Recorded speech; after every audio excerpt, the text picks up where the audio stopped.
دن ان کے ایام ان کے عرس کی صورت میں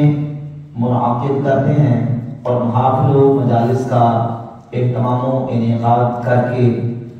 اللہ رب العزت کا ذکر، اس کے پیارے حبیب صلی اللہ علیہ وآلہ وسلم کی نعت خوانی، حضور کی ثنا خوانی اور نیک اعمال، ذکر اللہ، درود پاک، تلاوت قرآن مجید اور اولیاء اللہ اور صالحین کا تذکرہ کر کے اپنی اس روایت کو اللہ کے فضل و کرم سے جاری و ساری رکھے ہوئے ہیں۔ بزرگان دین کے آراس اور اولیاء اللہ کے یہ ایام جو منائے جاتے ہیں، اس کے بہت سارے مثبت جو اغراض و مقاصد اور فوائد و ثمرات ہیں، ان میں سے ایک یہ کہ ہمیں دین کی تعلیمات، اسلام کے عقائد و نظریات اور دین کی تعلیمات سیکھنے کا موقع بھی ملتا ہے، اور اولیاء اللہ کے ساتھ ہماری وابستگی بھی مضبوط سے مضبوط تر ہوتی جاتی ہے۔ جہاں ان آراس میں اور ان ایام میں منعقدہ محافل کے اندر ہم دیگر نیک اعمال کرتے ہیں، اولیاء اللہ کی عظمت و شان اور ان کا مقام و مرتبہ بیان کیا جاتا ہے، اس کے ساتھ ساتھ اس بات کو بھی قرآن و سنت کی روشنی میں سمجھنے کی ضرورت ہے کہ جن اولیاء کے ساتھ ہمارا تعلق ہے، جن کے ساتھ ہم اپنی وابستگی کا اظہار کرتے ہیں، حقیقت میں ولی کون ہوتا ہے، اولیاء ان کا مقام کیا ہے، ان کی پہچان کیا ہے، ان کی معرفت کیا ہے، اس بات کا سمجھنا بھی ہمیں اس پرفتن دور میں ضروری ہے، تاکہ ہم صحیح طریقے سے جو صحیح معنوں میں اللہ کے ولی ہیں ان کے ساتھ اپنی وابستگی قائم کریں۔ قرآن مجید کی آیت طیبہ میں اللہ رب العزت نے ارشاد فرمایا، الا ان اولیاء اللہ لا خوف علیہم ولا هم يحزنون، خبردار اللہ کے ولی ان کو کوئی خوف نہیں اور نہ وہ غمگین ہوں گے۔ اب یہ اولیاء ہے کون؟ اگلی آیت میں اللہ نے فرما دیا یہ وہ ہیں الذین آمنوا وکانوا یتقون، جو ایمان والے ہیں اور تقوی والے ہیں۔ یہ اولیاء جن کو کوئی خوف نہیں، جن پر کوئی غم نہیں، یہ غمگین نہیں ہوں گے، یہ کون ہیں؟ یہ وہ ہیں الذین آمنوا وکانوا یتقون۔ دو چیزیں ذکر کی قرآن نے، نمبر ایک ان کے پاس ایمان کی دولت ہو، اور نمبر دو ان کے پاس تقوی کی دولت موجود ہو۔ یہاں آیت میں ولایت خاصہ کا ذکر ہے۔ ولایت کی دو قسمیں ہیں، ایک ہے ولایت عامہ اور دوسری ولایت خاصہ۔ ولایت عامہ کے اعتبار سے ہر مومن مسلم جو نبی کریم صلی اللہ علیہ وآلہ وسلم کی ذات اقدس کا کلمہ پڑھنے والا، ایمان لانے والا مومن مسلمان ہے، ہر مومن اللہ کا ولی ہے ولایت عامہ کے اعتبار سے۔ لیکن اس آیت میں ولایت خاصہ کا ذکر ہو رہا ہے کہ جو اللہ کے خاص اولیاء ہیں ان کا مقام و مرتبہ یہ ہے، ان کی پہچان یہ ہے الذین آمنوا وکانوا یتقون، وہ ایمان والے بھی ہوتے ہیں اور تقوی والے بھی ہوتے ہیں۔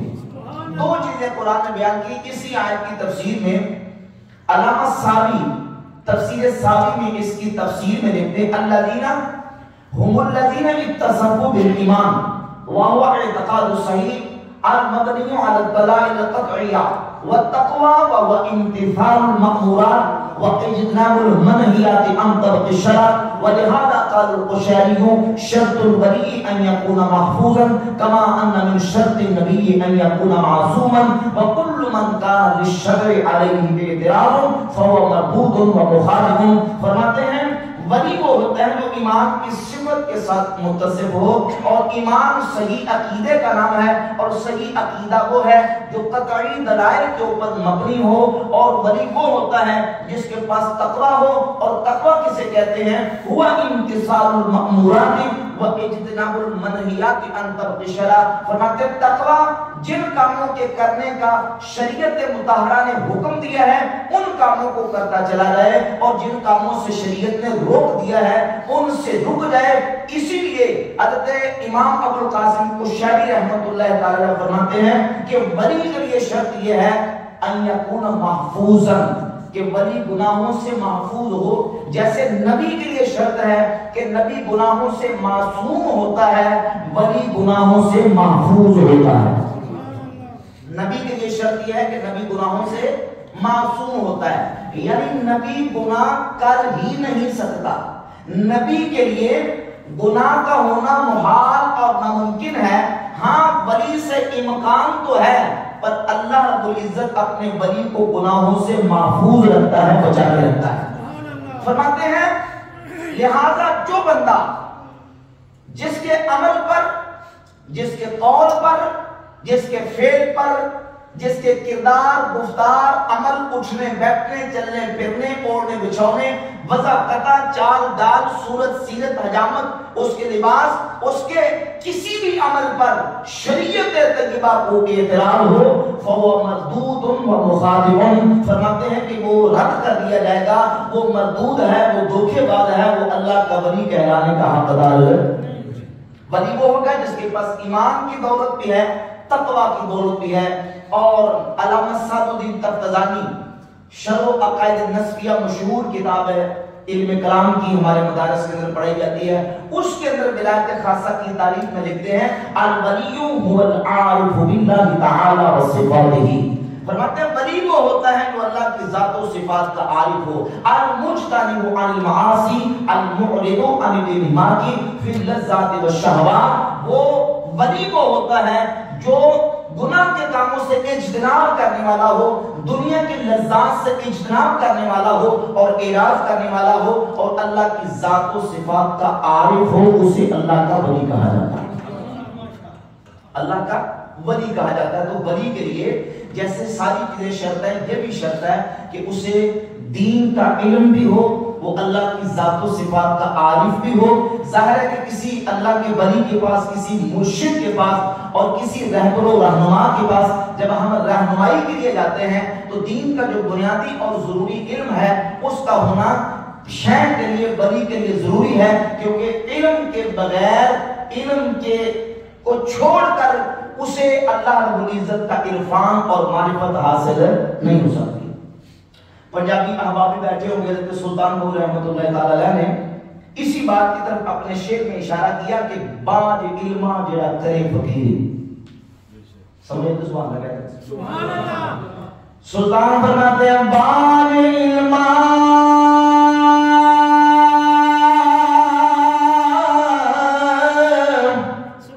جڑا کرے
دین کا علم جو بنیادی ضروری علم ہے اس کا ہونا اللہ کے ولی کے لیے ضروری ہے، کیونکہ علم کے بغیر خدا کی معرفت نصیب نہیں ہو سکتی۔ اور پھر ولی کی پہچان اور ولی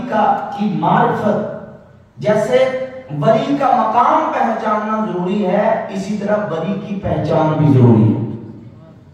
جس طرح میں نے آپ کے سامنے قرآن پاک کی آیت مبارکہ اور اس کی تفسیر میں جو ہمارے علماء نے لکھا اس کی میں نے وضاحت تصریحات پیش کی، یہ بات روز روشن کی طرح واضح اور عیان ہے کہ شریعت تجربہ کی محافظت اور اتباع اور رسول اللہ صلی اللہ علیہ وآلہ وسلم کی جو غلامی اور حضور کی سیرت اور سنت کو اختیار کرتا ہے، اللہ اپنی معرفت عطا ہی اسے فرماتا ہے۔ کیونکہ حضور کی اتباع اور نبی کریم علیہ السلام کی غلامی چھوڑ کر کوئی اگر یہ کہے کہ میں اللہ رب العزت کی بارگاہ میں معرفت اور مقام حاصل کروں تو وہ اللہ کی بارگاہ میں مقام حاصل نہیں کر سکتا۔ حضرت سیدنا داتا گنج بخش علی حجویری رحمہ اللہ اپنی کتاب کشف المحجوب شریف میں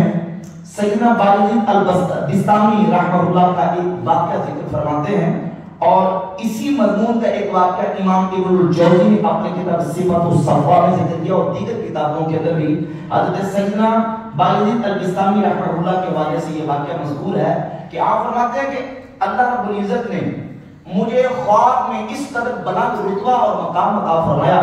اور میں خواب کی حالت میں اس قدر بلندیوں پر پہنچ گیا کہ ساتوں آسمانوں پر جس وقت لامکان کی بلندیوں تک پہنچا مجھے اپنی ذات کے علاوہ کوئی شے نظر نہ آئی، تو میں نے عرض کی بار خدایا پانے مراد تو راز وہ از خود یہ خود مراد گزرنیز مراچے باید کر، یا اللہ اتنی بلندیوں تک آ کے بھی میں اپنی خودی سے باہر نہیں نکل سکا، مراچے باید کر، یا اللہ مجھے کیا کرنا چاہیے؟ تو فرماتے ہیں فرمان آمد یا بایزید خلاص سے تو از تو یہ تو در مطابق دوست ما بستاس دیدارا خاک قدم میرا ابتحان کن ببر مطابق غیر مدام کن، اے بایزید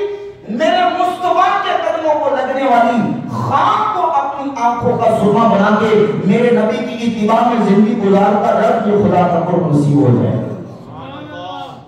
محبت سے کہتے سبحان اللہ۔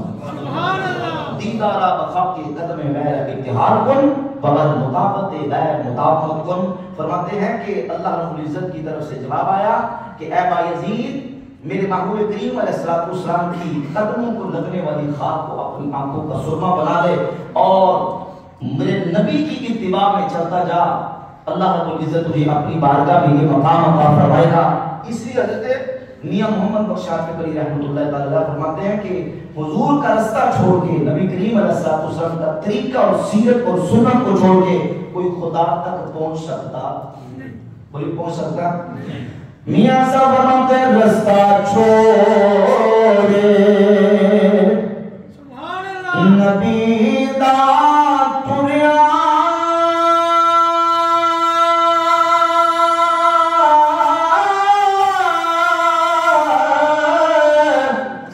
کوئی نئی منزل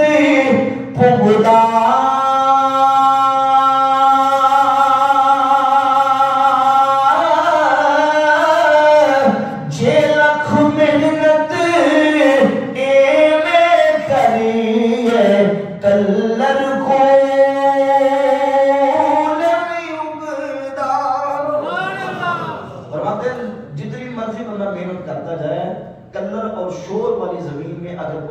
پھول بوٹے اعلیٰ سے اعلیٰ بیج اور بڑی بڑی دوائیاں کیوں ڈالے؟ کلر اور شور والی زمین کے اندر پھول بوٹے نہیں ہوتے، پہلے زمین کو زرخیز کرنا پڑتا ہے، پہلے زمین کو درست کرنا پڑتا ہے۔ فرماتے ہیں کہ کوئی بندہ چاہے جتنی مرضی منازل اور مشقیں اور ریاستیں کر لے، حضور کا در چھوڑ کر رسول اللہ صلی اللہ علیہ وآلہ وسلم کی غلامی اور حضور کی سنت کو چھوڑ کے خدا کا قرب نصیب نہیں ہو سکتا۔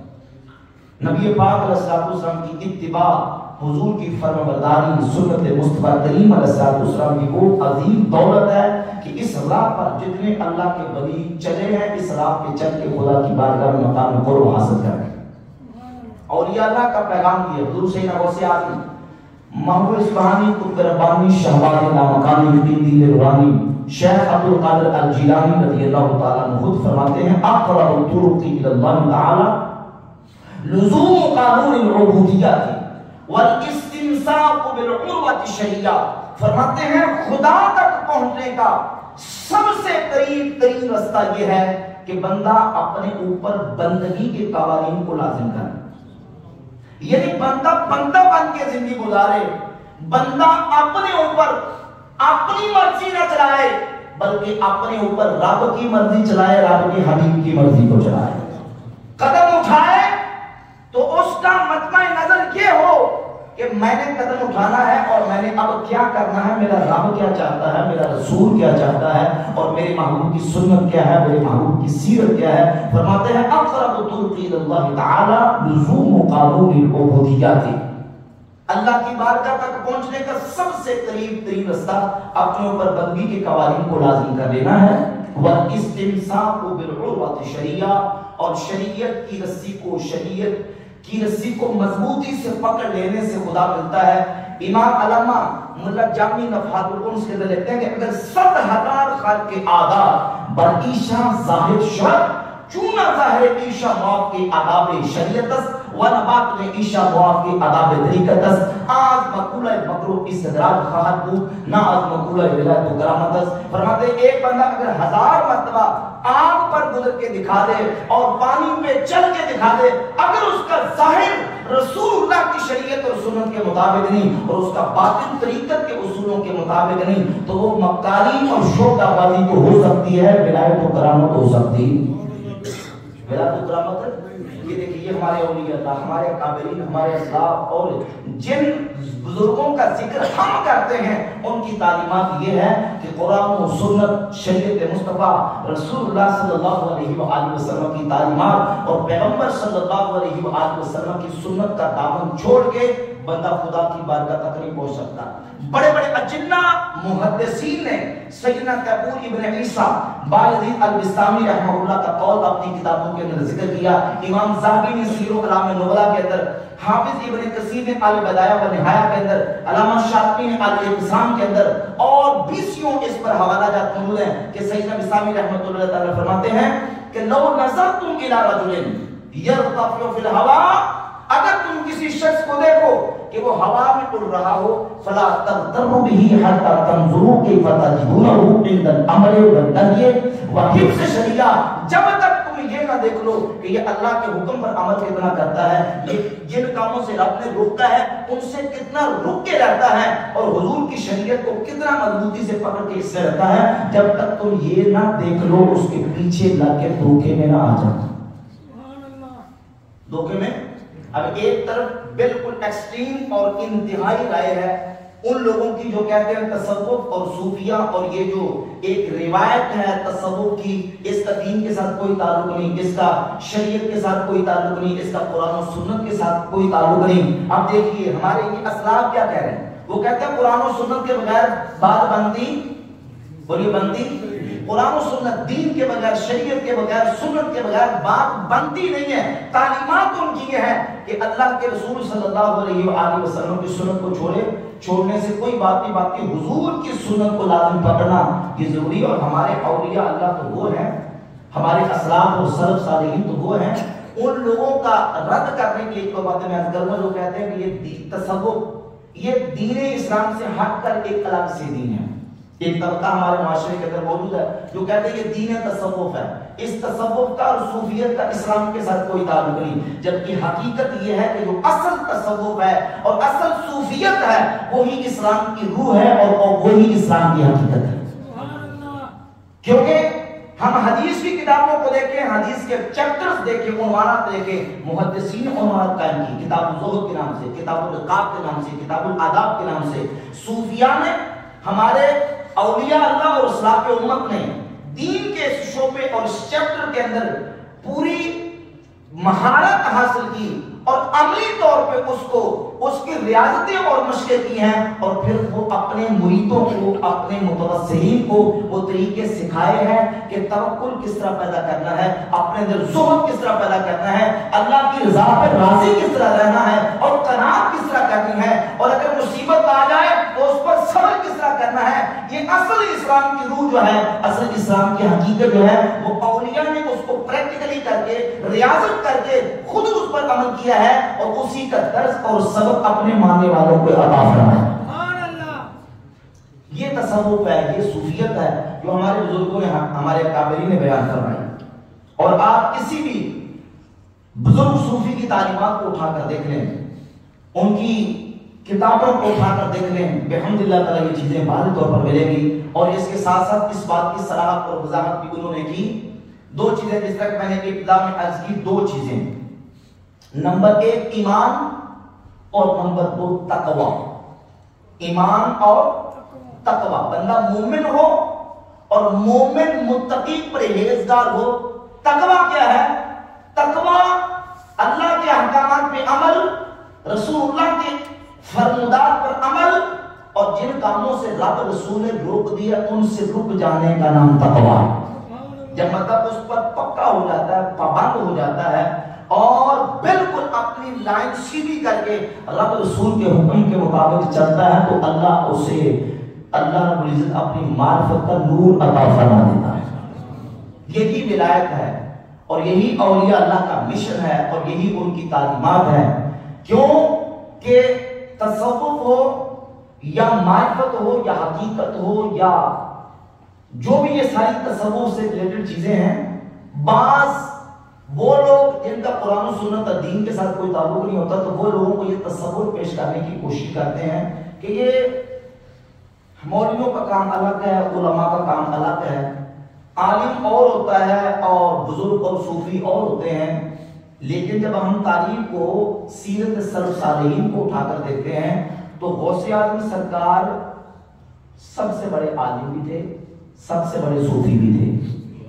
حضرت داتا گنج بخش جویری رحمت اللہ بڑے صوفی بھی تھے, بڑے عالم بھی تھے. انہوں نے کبھی بھی علم کو تصوف کے سے اور اس روحانیت اور صوفیت سے الگ نہیں کیا. انہوں نے یعنی حضور داتا صاحب رحمت اللہ کی کتاب کشف المحجوب اٹھائیں تو انہوں نے پہلا چیپٹر, پہلا باب جو کتاب کا باندھا ہے اس کا نام ہے باب اثبات العلم, علم کو ثابت کرنے کا بیان. اور پہلی لائن اور سطر پہ قرآن مجید کی آیت مبارکہ لکھی ہے, انما یخشی اللہ من عبادہ العلماء, اللہ کے بندوں میں سے اللہ سے وہی ڈرتے ہیں جو علماء.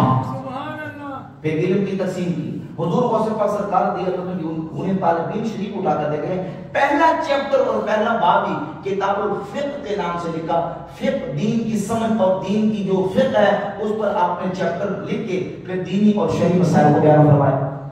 تو علم کے بغیر بات نہیں ہے. اور نبی کریم علیہ السلام کی سنت اور سیرت طیبہ اور شریعت طیبہ کے بغیر بھی خدا کی معرفت حاصل نہیں ہوتی. حضرت سلطان بہو رحمۃ اللہ صوفی بھی تھے, بزرگ بھی تھے. آپ یہ سارے ان علماء کی, بزرگوں کی تعلیمات کے بارے وہ فرماتے ہیں, پنجابی میں ایک بڑا خوبصورت شعر لکھا. آپ فرماتے ہیں, اے تمگیری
جسے خدا ملا ہے میرے کریم آقا علیہ السلام کے رستے پر حضور کی سنت پر چل کے ملا. حضور سرکار رضی اللہ تعالیٰ عنہ غنی طالبین کی جلد 2 صفحہ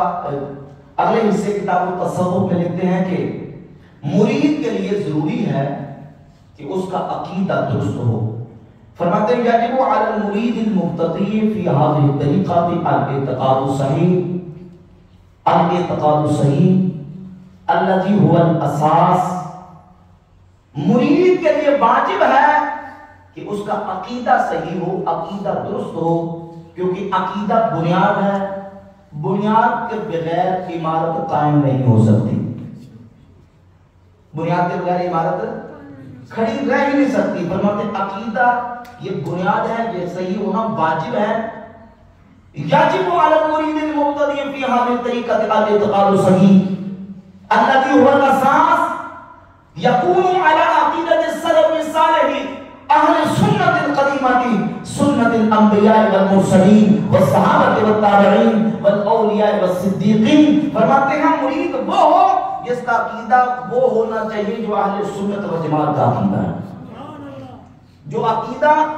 صحابہ سے لے کر آج تک سارے اللہ کے بندوں کا عقیدہ ہے، اللہ کے سب محبوب بندوں کا عقیدہ ہے، اور اللہ رب العزت کے فضل و کرم سے وہ عقیدہ اللہ نے اہل سنت و جماعت کو عطا فرمایا۔ صحابہ سے لے کر آج تک جو ایک روایت اور تسلسل اہل حق کا چلا آ رہا ہے،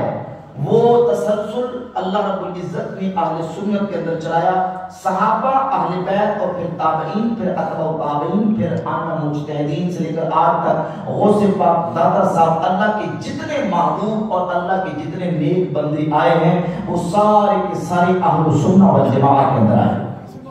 کوئی اللہ کا ولی آج تک وہ شخص نہیں بن سکا جس کے عقیدے کے اندر بگاڑ اور خرابی ہو۔ آج جو مرضی لوگ دعوے کریں، جتنے مرضی بلند بات لوگ دعوے کریں، لیکن جو اللہ رب العزت نے ایک مسلمانوں کی تاریخ رکھی ہے، آپ پوری ہسٹری اور تاریخ اٹھا کر دیکھ لیں، اللہ کے سارے ولی اہل سنت و جماعت کے عقیدے کے اندر ہے۔ وہ شخص جس کے عقیدے کے اندر صحابہ کرام رضی اللہ تعالی عنہ کے حوالے سے کوئی خرابی یا بگاڑ ہو، یا وہ بندہ جس کے اہل بیت کے حوالے سے عقیدے میں خرابی یا بگاڑ ہو، یا کسی بھی نظریے کے حوالے سے اس کا نظریہ اور عقیدہ خراب ہو، وہ اور تو کچھ ہو سکتا ہے پر اللہ کا ولی ہو سکتا۔ کیوں؟ کیونکہ نبی پاک صلی اللہ علیہ وسلم کی ذات اقدس پر ایمان اور حضور کی ذات سے محبت کا تقاضا یہ ہے کہ نبی کریم علیہ السلام کی ذات اقدس کے ساتھ نسبت رکھنے والی ہر چیز کا ادب بھی کیا جائے، احترام بھی کیا جائے، اور اس کی دل میں آپ نے محبت بھی رکھی جائے۔ ہم اہل سنت و جماعت یہ کہتے ہیں کہ حضور کے صحابہ کی عزت بھی رسول اللہ کی وجہ سے، اہل بیت کی عزت اور محبت بھی حضور کی وجہ سے، اور خود رسول اللہ صلی اللہ علیہ وآلہ وسلم نے ان نسبتوں کا ذکر کیا۔ کتاب المناقب جامع ترمذی کے اندر حدیث موجود ہے، نبی پاک صلی اللہ علیہ وآلہ وسلم نے فرمایا لوگوں اللہ سے محبت کرو، لما یبلوکم من نعمہ، کیونکہ رب تمہیں اپنی نعمتیں عطا فرماتا ہے، اور میرے ساتھ محبت کرو کیونکہ میں اللہ کا محبوب ہوں، وَأَحِبُّ أَهْلَ بَيْتِي، اور میری اہل بیت سے محبت کرو کیونکہ اہل بیت کا تعلق میں محمد مصطفیٰ کی ذات کے ساتھ ہوں صلی اللہ علیہ وآلہ وسلم۔ اہل بیت سے محبت حضور کی وجہ سے، اور اسی جامع ترمذی کتاب المناقب کے اندر اور امام احمد بن حنبل فضائل الصحابہ کے پہلے بالکل ابتدا میں 1 2 3 4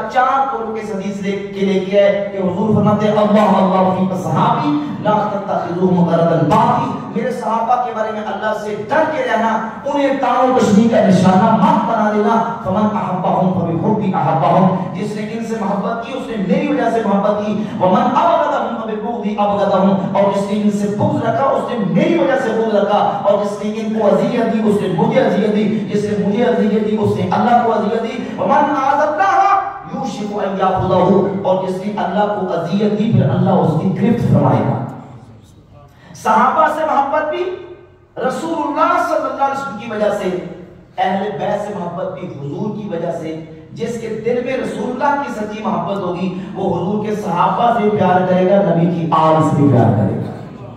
اور یہ اللہ رب العزت کے فضل و کرم سے اہل سنت کا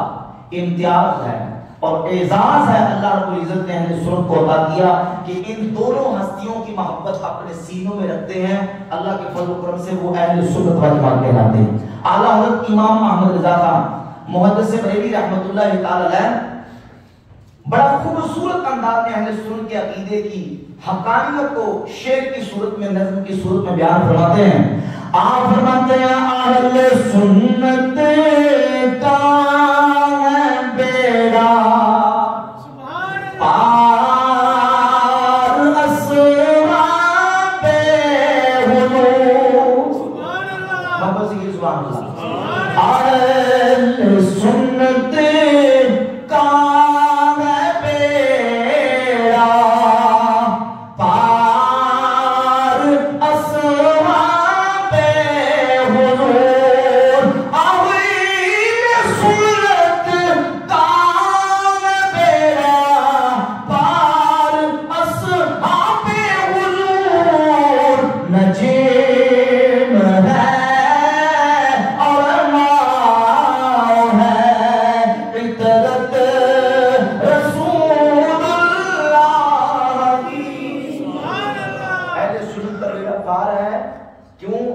لیے کہ ہمارے